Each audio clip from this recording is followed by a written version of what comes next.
नमस्कार दोस्तों, मैं डॉक्टर उमेश कुमार। आज आपको हमारा अगला लेक्चर यूएनओ संयुक्त राष्ट्र संघ। संयुक्त राष्ट्र संघ की स्थापना आपके द्वितीय विश्व युद्ध के पश्चात की गई। जिस प्रकार प्रथम विश्व युद्ध के पश्चात राष्ट्र संघ की स्थापना की थी, उसी प्रकार संयुक्त राष्ट्र संघ की स्थापना आपके मानव कल्याण, सुरक्षा, न्यायपूर्ण व्यवस्था और आपके यदि मौलिक मानव कल्याण, मानव अधिकार, इस प्रकार की उद्देश्य के साथ इसकी स्थापना की गई। राष्ट्र संघ का असफल होने का कारण उसकी जो संस्थापक सदस्य अमेरिका का सदस्य न बनना, लेकिन इसके अंदर अमेरिका सदस्य बनता है, ठीक है, स्थायी मेंबर बनता है। अब आप संयुक्त राष्ट्र संघ यदि आपके सिलेबस के अकॉर्डिंग देखें तो उसमें संयुक्त राष्ट्र संघ की स्थापना तथा उसके विवादित मुद्दे जिस प्रकार आपने राष्ट्र संघ के अंदर देखा था कि जब जापान द्वारा मंचूरिया पर अधिकार किया जा रहा था, तब उसे रोकने का प्रयास किया गया, लेकिन उसकी सदस्यता हटा दी गई। इस वजह से ज़्यादा दबाव नहीं डालने की वजह से वो आगे से आगे बढ़ता रहा। मंचूरिया, फिर उसके बाद चेकोस्लोवाकिया, फिर चाइना, इस तरह से वो आक्रमणकारी होता रहा। इसी प्रकार इटली में भी वो असफल रहा था। इस प्रकार यहाँ पे भी आपको असफलता देखने को मिलेगी। इसके स्थायी मेंबर जो 5 स्थायी मेंबर हैं यूएनओ के, जिसमें आपके अमेरिका, रूस जो दोनों महाशक्तियाँ थी, उसके बाद चीन, उसके बाद फ्रांस, उसके बाद ब्रिटेन। ये लोगों के जब इन देशों के खुद के हित आते हैं तब यूएनओ को सिलेंडर करना पड़ता है, क्योंकि यूएनओ के अंदर आपके सबसे ज़्यादा अंशदान यूएसए द्वारा दिया जाता है, जिसकी वजह से वो अपने नीति के अनुरूप इसके अंदर इसके जो अपने निर्णय हैं उनको प्रभावित करता है।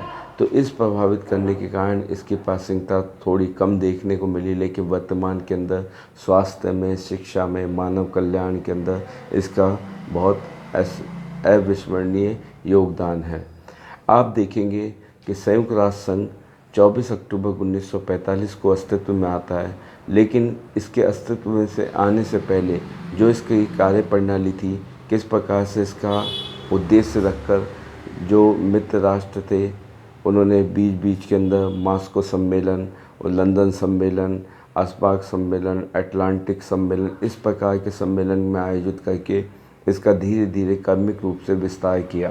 प्रारंभिक रूप से आप देखेंगे यूएनओ की स्थापना का उद्देश्य जिस उद्देश्य से लेके उद्देश्य कि दोबारा विश्व युद्ध की क्रांति नहीं देखी जा सके, लेकिन फिर भी द्वितीय विश्व युद्ध के बाद आपने तृतीय युद्ध देखा था, लेकिन वो इन युद्धों से शीत युद्ध के रूप में आपने देखा था, लेकिन ये इन युद्धों की अपेक्षा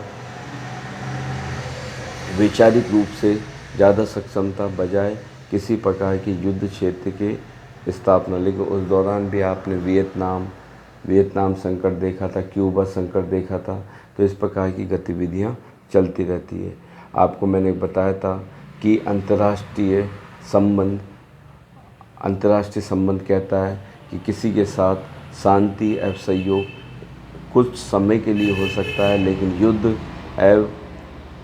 युद्ध व प्रतिस्पर्धा ज़्यादा लंबे समय में देखी जाती है, ठीक है। यूएनओ की स्थापना के अंदर मैंने आपको बता रहा हूँ कि यूएनओ के अंदर पहला जो हुआ था, रूजवेल्ट ने इसका नामांकन किया था। रूजवेल्ट जो आपके अमेरिका के राष्ट्रपति थे, इन्होंने इसका नामांकन किया था। इसके नाम पर यूएनओ की स्थापना होती है, जिसे संयुक्त यूनियन नेशन ऑर्गेनाइजेशन। तो यूएनओ की स्थापना 24 अक्टूबर 1945 को होती है, लेकिन मैंने बताया उससे पहले इसकी बात चलने लगी थी।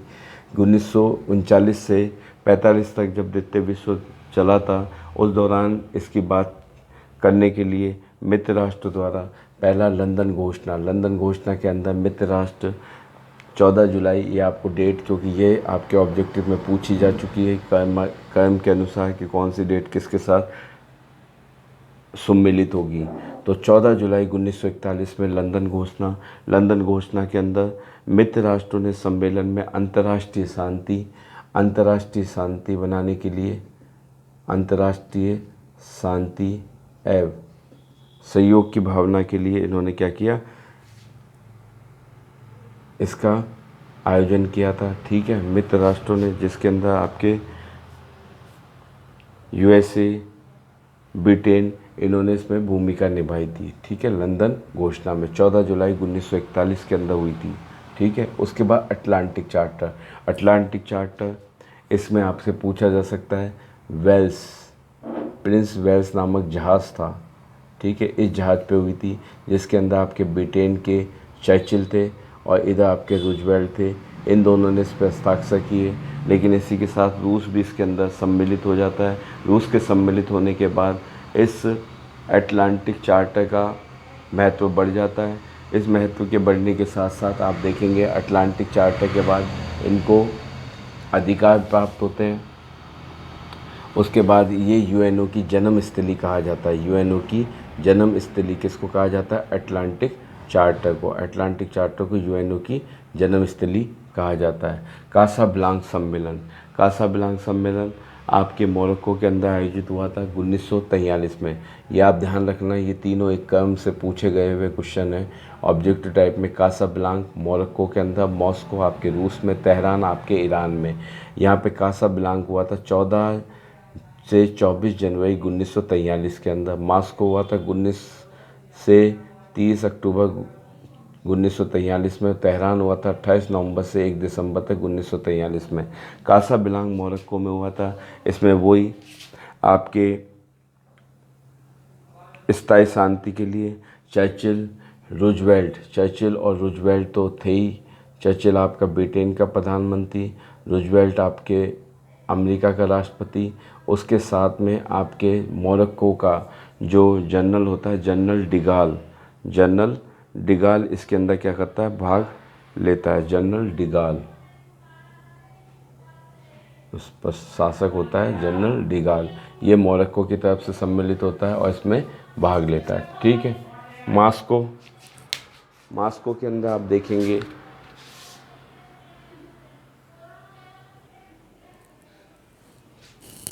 जनरल डिगाल आपके कासाब्लांका में जो मोरक्को के अंदर स्थित है। ठीक है, उसके बाद आप देखेंगे मास्को सम्मेलन वही आपके शांति बनाने के लिए। इसके अंदर 19 से 30 अक्टूबर 1943 में यह आपके मास्को के अंदर, रशिया के अंदर होता है। ठीक है, पहला जनवरी में 1943 में कासाब्लांका, उसके बाद मास्को में अक्टूबर 1943 में, उसके बाद तेहरान आपके दिसंबर 1943 के अंदर ये आयोजन होते हैं। इनका उद्देश्य वही यूएस ब्रिटेन आपके इसके अंदर भाग लेते हैं। यूएस, ब्रिटेन और रूस इसके अंदर भाग लेते हैं। ठीक है, इसमें आप देखेंगे विश्व के सभी छोटे बड़े देशों को, सबसे छोटे बड़े देशों को इसमें क्या होता है? भाग लेने का अधिकार दिया जाता है। और इसके भाग लेने का अधिकार और इसके अंदर आपके इस अधिवेशन के अंदर सदस्यता का अधिकार दिया जाता है। तेहरान सम्मेलन में 1930 में जो आपके मास्को में हुआ था, उसके अंदर आपके रूस, इसके अंदर 5 राज्य होते हैं, 5 राष्ट्र, यूएस,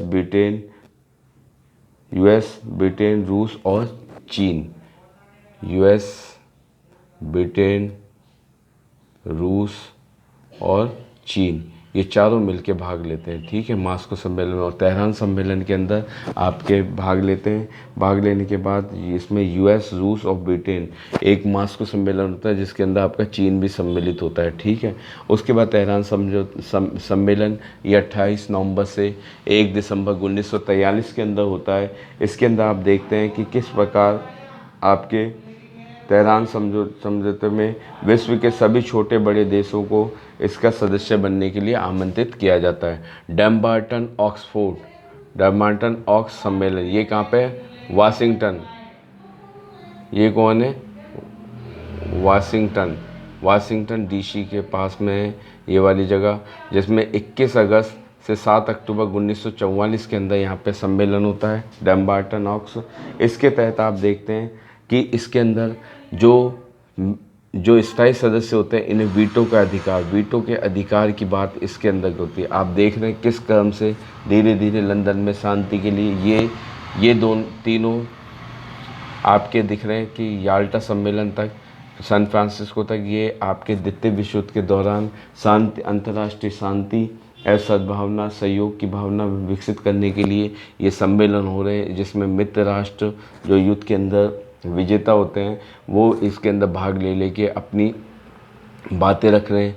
वीटो का अधिकार आपके डम्बर्टन ऑक्सफोर्ड सम्मेलन के अंदर इसमें बात होती है किसको वीटो का यानी अधिकार दिया जाएगा, ठीक है। फिर याल्टा सम्मेलन, ये होता है 4 फरवरी से 11 फरवरी 1945 को। 4 फरवरी से 11 फरवरी 1945 में ये कीमिया द्वीप पे जो रूस के अंदर है, इसके अंदर रूजवेल्ट, चर्चिल और Stalin, Roosevelt Roosevelt Roosevelt Churchill Roosevelt, Churchill और स्टालिन तीनों भाग लेते हैं। जिसके अंदर आपकी क्या बात चलती है, याल्टा सम्मेलन के अंदर आपके 5 महाशक्तियाँ कौन सी जो सुरक्षा परिषद की स्थायी सदस्यता ग्रहण करेंगे, इस बारे में बात चल रही है अभी केवल बातचीत के बारे में। 5 महाशक्ति इंग्लैंड, अमेरिका, रूस, चीन सुरक्षा परिषद की स्थायी और निषेधाधिकार वीटो अधिकार की बात करती है याल्टा सम्मेलन में। सैन फ्रांसिस्को में अंतिम रूप से 51 राष्ट्र, 51वां राष्ट्र, पहले 50 राष्ट्र होते हैं, उसके बाद 51वां पोलैंड इसमें जुड़ जाता है,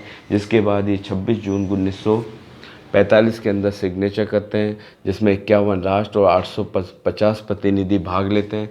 26 जून 1945 के अंदर चार्टर पर हस्ताक्षर, जिसके अंदर चार्टर में इसके 10,000 शब्द हैं, ठीक है। 19 अध्याय में वर्गीकृत है इसका पूरा चार्टर और 111 धाराएं। जो पिछली बार राष्ट्र संघ था उसमें केवल 21 धाराएं थी, इसमें धाराएं भी ज़्यादा रखी गई है, ठीक है। 24 अक्टूबर 1945 से ये लागू और आपके यूएनओ अस्तित्व में आ जाता है, ठीक है, यूएनओ का अस्तित्व आना।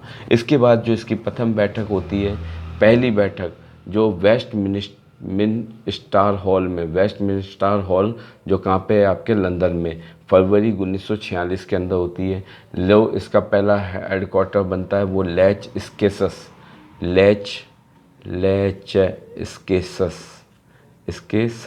यहाँ पे बनता है। लेकिन बाद में इसी साल में आपके दिसंबर में मैनहट्टन न्यूयॉर्क के अंदर एक द्वीप होता है, वहाँ पे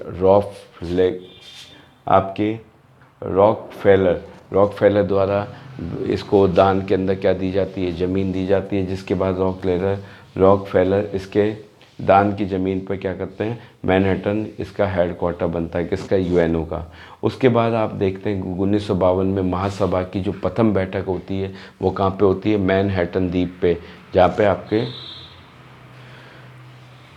महासभा का हेडक्वार्टर होता है, ठीक है। इसके ध्वज के रूप में इसमें श्वेत कलर के अंदर आपके जैतून की पत्तियां जो शांति का प्रतीक है, 1947 के अंदर इसको स्वीकृति, अक्टूबर 1947 से। महासचिव यूएनओ का प्रशासनिक अधिकारी होता है, वो उसका अधिकारी होता है और उसके बाद 5 वर्ष का कार्यकाल होता है। इसकी नियुक्ति सुरक्षा परिषद और महासभा की संस्तुति पे ही इसकी नियुक्ति होती है, ठीक है। उप महासचिव ये 1997 में पद सर्जित किया था। जो पहला उप महासचिव बना था वो लुइस फैचिट बना था, जो कहाँ का था, आपके कनाडा का, ठीक है। लुइस फैचिट जो पहला महासचिव बना था, लुइस फैचिट बना था, ठीक है।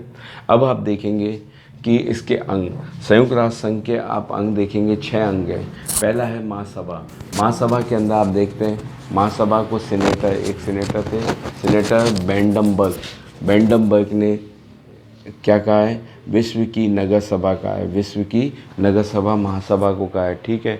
इसका अन्य नाम हमें मिलता है विश्व का उन्मुक्त अंतकरण, यानी विश्व की कोई भी बात आपको रखनी है तो आप यहाँ पे रखिए, उसका उन्मुक्त तरीके से क्या किया जाएगा, निवारण किया जाएगा, विश्व का उन्मुक्त अंतकरण, ठीक है। महासभा पहली स्थापना होती है, उसकी स्थापना महासभा के अंदर अधिवेशन इसका महासभा का अधिवेशन प्रति वर्ष होता है, जिसके अंदर ये 30 से बृहस्पतिवार को सितंबर माह के अंदर इसका आयोजन होता है, वर्ष में एक बार, ठीक है। इसके अंदर आप देखेंगे कि इसमें एक अध्यक्ष, जब अधिवेशन चालू होता है तो एक अध्यक्ष और 7 उपाध्यक्षों का चुनाव कर लिया जाता है सभा के सदस्यों द्वारा। उसके बाद ये सभा प्रारंभ होती है। इसके अंदर आप देखेंगे इनके जो सदस्य होता है इनका कार्यकाल आपको मैं बता ही दिया, इसके अध्यक्ष होता है, एक 7 उपाध्यक्ष होते हैं, ठीक है। और आप देखेंगे 8वें अधिवेशन, जो महासभा का 8वें अधिवेशन के अंदर सभापति के पद पर पंडित विजय लक्ष्मी पंडित इसकी सभापति बनती है, ठीक है। ये वाला क्वेश्चन हो गया महासभा। उसके बाद दूसरा है सुरक्षा परिषद, इसको विश्व का पुलिसमैन भी कहा जाता है। इसके जो सदस्य हैं इसमें 5 स्थायी हैं और 10 अस्थायी सदस्य हैं। 5 स्थायी सदस्य जिनका परमानेंट मैटर, जिनको वीटो का अधिकार प्राप्त है, जो मैंने आपको बताया था वीटो के अधिकार पे बात जब चली थी, वो आपकी चली थी कब, वाशिंगटन डम्बर्टन ऑक्स सम्मेलन के अंदर, डम्बर्टन ऑक्स सम्मेलन के अंदर वीटो की बात चली थी, ठीक है।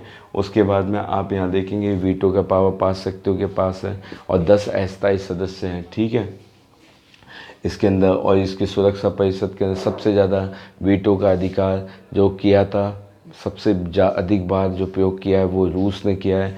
आपके अमेरिका ने 1971 के अंदर रोडेशिया के प्रश्न पर सबसे पहले, और चीन ने 1972 के अंदर बांग्लादेश के यूएनओ के अंदर सम्मिलित होने पर वीटो का अधिकार का प्रयोग किया था, ठीक।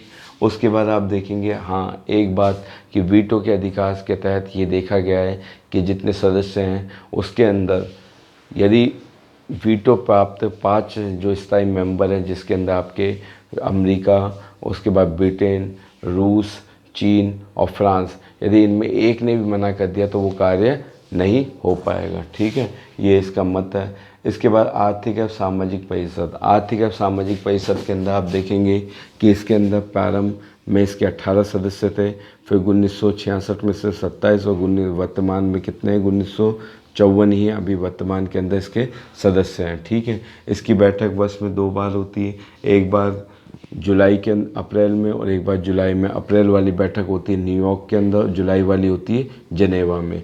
आर्थिक एवं सामाजिक परिषद के सदस्यों का निर्वाचन महासभा द्वारा किया जाता है। कितना कार्यकाल है, 3 वर्ष का कार्यकाल है। इसके 1/3 सदस्य प्रति वर्ष क्या होते हैं, पदमुक्त हो जाते हैं, ठीक है। प्रन्यास परिषद, जिस प्रकार मैंने आपको राष्ट्रसंघ पढ़ाते समय बताया था कि राष्ट्रसंघ में मैंडेट प्रणाली लागू की थी, जिसके तहत अल्प विकसित देश जिनका अभी विकास बिल्कुल नहीं हो पाया है, वो अपना शासन नहीं चला सकते, तो उनको मैंडेट के रूप में ब्रिटेन, फ्रांस विजेता राष्ट्रों को दे दिया गया। उसके तहत जब वो विकसित हो जाएंगे तब आप उनको आज़ाद घोषित कर देना। इस प्रकार मैंडेट प्रणाली की पद्धति को चेंज करके नए रूप के अंदर अब न्यास परिषद का गठन किया गया। न्यास परिषद के अंदर आपको ब्रिटेन, ऑस्ट्रेलिया और आपके अमेरिका, ब्रिटेन, ऑस्ट्रेलिया, अमेरिका और न्यूजीलैंड, इन चारों को न्यास का अधिकारी माना गया। इनके पास वो देश छोड़े गए जिनका अभी अल्प विकसित थे, जिनको अपना शासन चलाने में दिक्कत थी, तो उनको विकसित करने का कार्य इनको सौंपा गया। जब ये कार्य संपन्न हो जाता है तब आप उसको आज़ाद कर सकते हैं। लास्ट में 1994 में पलाऊ द्वीप, जो आपके प्रशांत महासागर में स्थित है, 1994 में अमेरिका द्वारा उसको स्वतंत्र किया गया। तो इसके बाद इसका कोई कार्य नहीं है, वर्तमान में इसका कोई कार्य नहीं है। ये एक तरह से मतप्रायी संस्था रह गई, ठीक है, और 1994 में ख़त्म हो गई। 12 सदस्य थे, इसमें 4 तो इसके प्रबंधकर्ता थे, 3 मुख्य परिषद के स्थायी सदस्य, ब्रिटेन,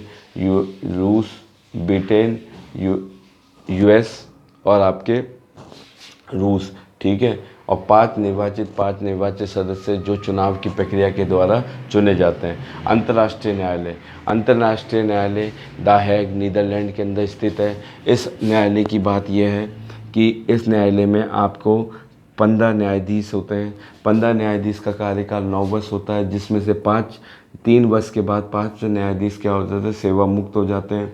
और एक देश के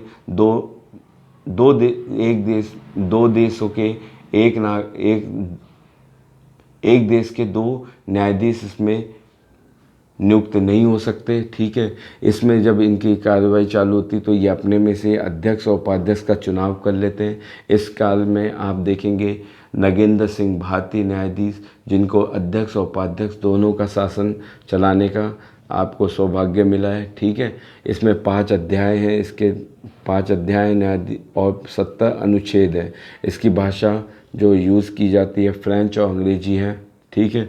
इसमें आप देखें 3 वर्ष 5 न्यायाधीश सेवा मुक्त। अब भारत के संदर्भ में आप देखें भारत के कौन कौन से न्यायाधीश यहाँ पे हमारे अंतर्राष्ट्रीय न्यायालय में पहुँचे। पहले हैं बेनेगल रामाराव। बेनेगल रामाराव 1952 से लेकर 53 तक रहे थे, 1 साल का कार्यकाल था। उसके बाद नगेंद्र सिंह 1973 से 88 तक रहते हैं, जिसमें उपाध्यक्ष के पद पर ही 1976 से 79 और अध्यक्ष के पद पर 1985 से 88 तक ये यहाँ पे कार्य करते हैं, ठीक है। उसके बाद रघुनंदन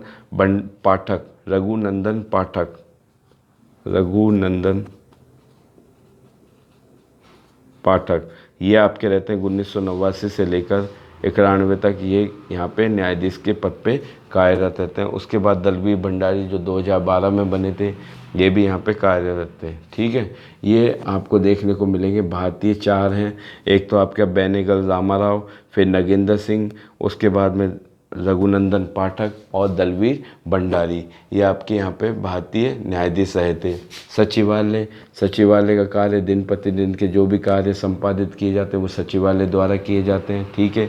जो इसका प्रमुख होता है उसे महासचिव कहते हैं। महासचिव का कार्यकाल 5 वर्ष निर्धारित किया गया है और ये दोबारा भी पुनर्निर्वाचित हो सकता है, ठीक है। इसके अंदर जो नियुक्ति करने का कार्य कौन, सुरक्षा परिषद और महासभा के स्थायी सदस्य सुरक्षा परिषद और महासभा की संस्तुति पर इसकी नियुक्ति की जाती है, ठीक है। अब संयुक्त राष्ट्र संघ क्यों विफल हुआ, इसके जो प्रयास किए थे उनके बारे में मैं आपसे चर्चा करूंगा। 1947 में कश्मीर का मुद्दा जब आपको देखने को मिलता है तो इस मुद्दे का फ़िलिस्तीन का मुद्दा मैंने बताया, इजराइल और फ़िलिस्तीन। इजराइल आपके वेलफोर आपके संगठन के तहत ब्रिटेन ने प्रथम विश्व युद्ध के बाद में बॉलफोर आपके संधि के तहत यहूदियों के लिए एक अलग देश इजराइल की स्थापना करते हैं फ़िलिस्तीन की जगह पर। फिर फ़िलिस्तीन जो मूल निवासी होते हैं वो क्या हो जाते हैं, अस्थायी सदस्य बन जाते हैं, वो उनका कुंठित हो जाते हैं और इजराइल का इस पर अधिकार बढ़ता जाता है। तो इस प्रकार 1947 में कश्मीर और फ़िलिस्तीन मुद्दे पर यूएनओ का प्रभाव कम, क्योंकि इसने इस पर यूएनओ का प्रभाव कम, और मैंने क्या बताया इस पर प्रभाव किसका पड़ गया, यूएस का ज़्यादा प्रभाव पड़ा। तो यूएस ने अपने मन मुताबिक इजराइल को, इधर आपके पाकिस्तान को इस मुद्दे पे बहुत मदद की। यूएनओ के इस पर निर्णय जो आते हैं वो विवादास्पद निर्णय आया, इसलिए इसकी प्रासंगिकता थोड़ी कम होती है। उसके बाद आपका कोरिया संकट मैंने कल बताया आपको, पिछले लेक्चर में बताया था। कोरिया उत्तरी और दक्षिणी कोरिया में विभाजित, जो दक्षिणी कोरिया है उस पर आपका प्रभाव किसका, यूएस का प्रभाव। बाद में 1950 में दोनों में युद्ध होता है। युद्ध में कौन, यूएनओ की मैत्री सेना, किसके मित्र राष्ट्रों की जो सेना है वो किसका पक्ष लेती है, आपके दक्षिणी कोरिया, और विजयी होता है, ठीक है।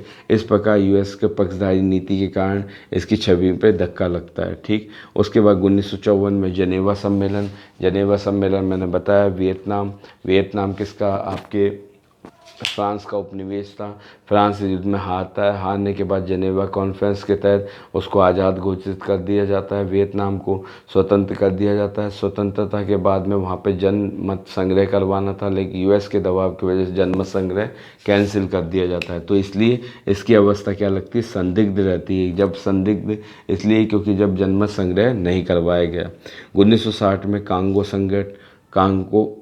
संकट, साइप्रस संकट, जिसमें यूएनओ ने सक्रिय भूमिका निभाई भी थी साइप्रस संकट में और कांगो संकट में, लेकिन इसके कोई परिणाम नहीं निकले, ठीक है। उसके बाद 1980 में ईरान और इराक का युद्ध, जो तेल की राजनीति के रूप में बताया जाता है, जिसमें यूएसए आपके कठपुतली शासक को सहयोग देता है। इस वजह से आप देखते हैं यूएनओ इसके अंदर सर्वेक्षक के रूप में कार्य करता है। वो वहाँ पे जाता है, सर्वेक्षण करने के बाद बोलता है कि ये आपसी युद्ध इसलिए समाप्त हुआ क्योंकि ये अब थक चुके हैं, ठीक है। तो इस प्रकार से इन दोनों देशों को इसमें थकने की वजह से ये युद्ध कैंसिल हुआ, ख़त्म हुआ, ठीक है। इनकी जो सर्वेक्षण में ये देता है अपना अनुमान। 1991 में खाड़ी संकट, लेकिन शीत युद्ध के कारण अमेरिका तथा उसका यूएसए अमेरिका तथा सोवियत संघ के दबाव में इसका शीत युद्ध के समाप्त होने के कारण ये खाड़ी संकट भी खत्म हो जाता है, जिसमें प्रासंगिक भूमिका रहती है। अब सफलता, इसको जो सफलता प्राप्त हुई है वो अधिकतर इन राजनीतिक पक्ष या सैन्य गतिविधियों की अपेक्षा इसको सफलता ज़्यादा स्वास्थ्य में, जो आज भी हम देखते हैं, शिक्षा, मानवाधिकार और पर्यावरण संरक्षण के मामले में आपको यूएनओ को अधिक से अधिक सफलता प्राप्त हुई है। यूएनओ को सफलता प्राप्त होने के आप देखते हैं कि आज भी शिक्षा का विकास, जो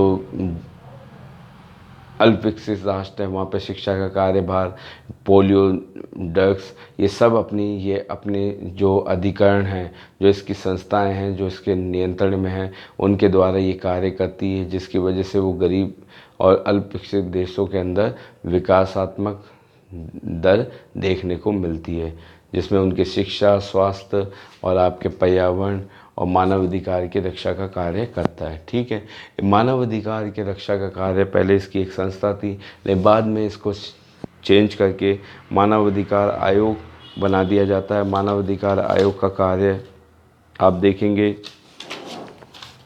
इसके अंदर मानव अधिकार आयोग के अंदर आप देखेंगे कि किस प्रकार एक अंतर्राष्ट्रीय संगठन बनाया जाता है, संयुक्त राज्य मानव अधिकार परिषद। मानव अधिकार आयोग को ख़त्म करके इसमें 47 मेंबर होते हैं। 2006 में इसका गठन होता है। इसमें 47 मेंबर, जिसमें एशिया से 13 मेंबर, आपके अफ्रीका कॉन्टिनेंट से 13 मेंबर, लैटिन अमेरिका और कैरिबियन सागर के जो देश हैं उनके 8 मेंबर लिए गए, पूर्वी यूरोप के 6 और पश्चिमी यूरोप के 7 लिए गए। ठीक है, इस संस्था ने किसका स्थान ग्रहण किया? मानव अधिकार आयोग का। मानव अधिकार आयोग का स्थान किसने लिख दिया? United nation human right council इसका स्थान ले लेता है। ठीक है, ये अब ये महासभा के अधीन है। जो आपके मानव अधिकार आयोग था वो आर्थिक एवं सामाजिक परिषद के अधीन था। ठीक है, इसका कार्यकाल 3 वर्ष होता है। 1/3 सदस्य प्रतिवर्ष सेवानिवृत्त हो जाते हैं और इसका हेडक्वार्टर कहाँ पे? जेनेवा, स्विट्ज़रलैंड के अंदर इसका हेडक्वार्टर है। ठीक है, उसके बाद आप देखेंगे अंतर्राष्ट्रीय संस्थाएं जो इसके अंग हैं, ये तो अंग हैं, और उसके बाद इन संस्थाओं के माध्यम से ये आपके स्वास्थ्य, शिक्षा, मानवाधिकार, पर्यावरण संरक्षण, आपकी संचार व्यवस्था, उस तरह से आपके व्यापार वाणिज्य सबको ही प्रभावित करती है। इसकी संस्थाएं हैं, 13 अधिकरण हैं जो आपको मैं बताने का एक साथ पास कर रहा हूँ। यहाँ पे आपकी स्थापना दिवस, उसके बाद इसका हेडक्वार्टर, कार्य आपको खुद समझ में आ जाएंगे जब मैं बताता चलूँगा। ठीक है, ये ITO, इसका मतलब है इंटरनेशनल टेलीकॉम यूनियन, इस अंतर्राष्ट्रीय दूरसंचार संघ, इसकी स्थापना 1865 में होती है, जो जेनेवा, स्विट्ज़रलैंड में है। इसका कार्य दूरसंचार के क्षेत्र में पूरे विश्व को विकसित करना और एक दूसरे से जोड़ के रखना है। UPU, इसका मतलब है यूनियन पोस्टल यूनिट। इसके तहत आपका सार्वभौमिक डाक संघ, ठीक है, सार्वभौमिक डाक संघ अक्टूबर 1874 में बर्न के अंदर, बर्न कहाँ पे? आपका स्विट्ज़रलैंड में। ठीक है, स्विट्ज़रलैंड में बर्न। इसका कार्य सार्वभौमिक डाक व्यवस्था को सुचारू रूप से एक देश से दूसरे देश में डाक की व्यवस्था का ध्यान रखना, ये वाला UPU का। फिर ILO, ये आपने राष्ट्रसंघ में भी पढ़ा था। राष्ट्रसंघ के अंदर इसकी स्थापना होती है। राष्ट्रसंघ के जब संस्था स्थापित होती है उस टाइम ILO, उस टाइम की संस्था अभी भी वर्तमान में भी कार्यरत थी। तो ये 11 अप्रैल 1919 के अंदर जिनेवा, स्विट्ज़रलैंड में होता है। ये विश्व के जितने भी श्रमिक वर्ग हैं उनकी विकास के लिए कार्य करती है, यानी उनकी स्वास्थ्य, उनकी जीवन प्रत्याशा, इन पे सब पे ये क्या करती है? जीवन स्तर को उन्नत करना और श्रमिकों की स्थिति सुधारने पे कार्य करती है। इसकी 50वीं वर्षगांठ पर, 50वीं जब इसकी वर्षगांठ थी तब इसको आपके क्या मिलता है? नोबेल पुरस्कार मिलता है। ठीक है, 50वीं 1969 के अंदर, 1969 के अंदर क्या मिलता है? नोबेल पुरस्कार मिलता है। किस संस्था को? आपकी इंटरनेशनल लेबर ऑर्गेनाइजेशन को नोबेल पुरस्कार। उसके बाद आप देख रहे हैं WTO, वर्ल्ड टूरिज्म ऑर्गेनाइजेशन, ये आपके 1925 में स्थापित हुआ था। ये आपके मैड्रिड में है, मैड्रिड स्पेन के अंदर है, जिसका उद्देश्य ये था कि आप एन केन पकड़ें, किस प्रकार से आप पर्यटन स्थलों का विकास कीजिए जिससे आर्थिक और आपके भौगोलिक ज्ञान की वृद्धि हो सके। ठीक है, ICAO इसका मॉन्ट्रियल कनाडा, ये कनाडा में है। ठीक है, आप देखेंगे ICAO ये है आपके ICAO अंतर्राष्ट्रीय नागरिक उड्डयन संगठन। ठीक है, इसका कार्य आपके क्या था, विश्व स्तर पर आपकी यातायात और आप वायु सेवा का क्रियान्वयन, ये सब का ध्यान कौन रखता, ICAO इंटरनेशनल। ठीक है, अंतर्राष्ट्रीय नागरिक उड्डयन संगठन। ठीक है, FAO आपका है फूड एंड एग्रीकल्चर ऑर्गेनाइजेशन। इसका मुख्यालय रोम इटली में है। इसकी स्थापना होती है 16 अप्रैल 1945 में। इसके तहत क्या है कि सदस्य इसमें विश्व स्तर पे कृषि एवं पोषण स्तर में सुधार, विश्व स्तर पर कृषि एवं पोषण स्तर में सुधार करने का कार्य FAO का। इंटरनेशनल मॉनेटरी फंड, ये IMF, इसका मतलब ये अंतर्राष्ट्रीय मुद्रा कोष, जिसकी स्थापना वाशिंगटन DC में 27 दिसंबर 1945 के अंदर हुई थी। ठीक है, इसका कार्य क्या है, अंतर्राष्ट्रीय सदस्य देशों को विदेशी विनिमय में सुविधा, अंतर्राष्ट्रीय व्यापार, विदेशी विनिमय। जब आपके यहाँ पे विदेशी विनिमय का मतलब क्या होता है, जब यहाँ से कोई फॉरेन का आदमी आता है, विदेश से कोई आदमी आता है तो उसको अपनी करेंसी इंडियन करेंसी में चेंज करवानी पड़ती है। तो ये कार्य ये सब के सब आपके किसके द्वारा, IMF के द्वारा कार्यरत संस्था है। ठीक है, विदेशी विनिमय और व्यापार वाणिज्य। वर्ल्ड बैंक की स्थापना 1945 में, यह भी अमेरिका के वाशिंगटन DC के अंदर है। ठीक है, इसका कार्य आपके उत्पादन एवं विकास परियोजनाओं के लिए अंतर्राष्ट्रीय स्तर पर पूंजी का निर्माण, अंतर्राष्ट्रीय स्तर पर पूंजी की व्यवस्था करना, ये किसका काम है, आपके वर्ल्ड बैंक का। यानी उधार दे के किसी प्रकार से आपका क्या उत्पादन एवं विकास के योजनाएं बनाना। ठीक है, यूनेस्को का कार्य है आपके विश्व भर की शिक्षा, विज्ञान, संस्कृति क्षेत्र में सक्रिय योगदान देने के लिए। पेरिस के अंदर नवंबर 1946 में, पेरिस के अंदर और फ्रांस के अंदर स्थित है इसका मुख्यालय। इसका कार्य आपके दुनिया भर के शिक्षा, विज्ञान, संस्कृति में सक्रिय योगदान और राष्ट्रों के बीच में निकटता लाना। ठीक है, उसके बाद IMO इंटरनेशनल मॉनेटरी ऑर्गेनाइजेशन, ये आपके क्या है, अंतर्राष्ट्रीय समुद्री व्यापार संगठन। इसकी स्थापना आपकी हुई थी 1948, मैंने पहले ही बताया था, मार्च 1948 लंदन में। समुद्र का दैत्य किससे कहा गया है, आपके ब्रिटेन को, तो ब्रिटेन के अंदर ही इसका मुख्यालय लंदन के अंदर स्थित है। इसका उद्देश्य नौ परिवहन के क्षेत्र में सुरक्षा व्यवस्था, यानी लूट खसोट को रोकने का कार्य, यानी आपके जो लुटेरे जो लूट लेते हैं उनकी सुरक्षा से कौन, नौसेना सुरक्षा का कार्य आपकी ये IMO करती है। ठीक है, जिसका मुख्यालय फ्रांस में। उसके बाद वर्ल्ड हेल्थ ऑर्गेनाइजेशन 7 अप्रैल 1948, इसके जेनेवा के अंदर मुख्यालय है। हाल ही के अंदर आपने एक विवादित मुद्दे देखा था, जब ये कोरोना फैला था, तब इसके ऊपर चाइना का सहयोगी होने की वजह से आपके अमेरिका के राष्ट्रपति डोनाल्ड ट्रंप ने इस पर आरोप लगाया था और इसकी सदस्यता से क्या किया था, अपने आप को अलग कर लिया था। तो WHO जेनेवा के अंदर इसके कारण क्या है, काम क्या है, इसका कार्य है आपके विश्व भर में स्वास्थ्य की उच्चतम विश्व के लोगों को उच्चतम व्यवस्था करना स्वास्थ्य की, जैसे अभी वर्तमान के अंदर सब डालमडोल है, उस तरह से यहाँ पे विश्व में स्वास्थ्य की व्यवस्था करने का कार्य कौन है? WHO का। WMO वर्ल्ड, ये आपके वर्ल्ड मॉनेटरी ऑर्गेनाइजेशन, इसका कार्य आपके मौसम विभाग के तरह पूरे वर्ल्ड का मैप वगैरह किस प्रकार से कहाँ पे आपके आज विश्व का मौसम का जानकारी कौन देता है? जिनेवा देता है। जहाँ पे मुख्यालय जिनेवा में 1951 में। ये आपके IAEA international atomic energy association, इसका अंतर्राष्ट्रीय परमाणु ऊर्जा अभिकरण, ये हुई थी 29 जुलाई 1957 को वियना ऑस्ट्रिया के अंदर इसका मुख्यालय है। इसका उद्देश्य क्या है बनाने का? कि आप किसी प्रकार से क्या परमाणु ऊर्जा का शांतिपूर्ण उपयोग करने के लिए IAEA का परमाणु ऊर्जा का शांतिपूर्ण यानी विध्वंसक कार्य के लिए नहीं, वो रचनात्मक कार्य के परमाणु ऊर्जा का शांतिपूर्ण, विध्वंसक की जगह रचनात्मक कार्य है। ठीक है।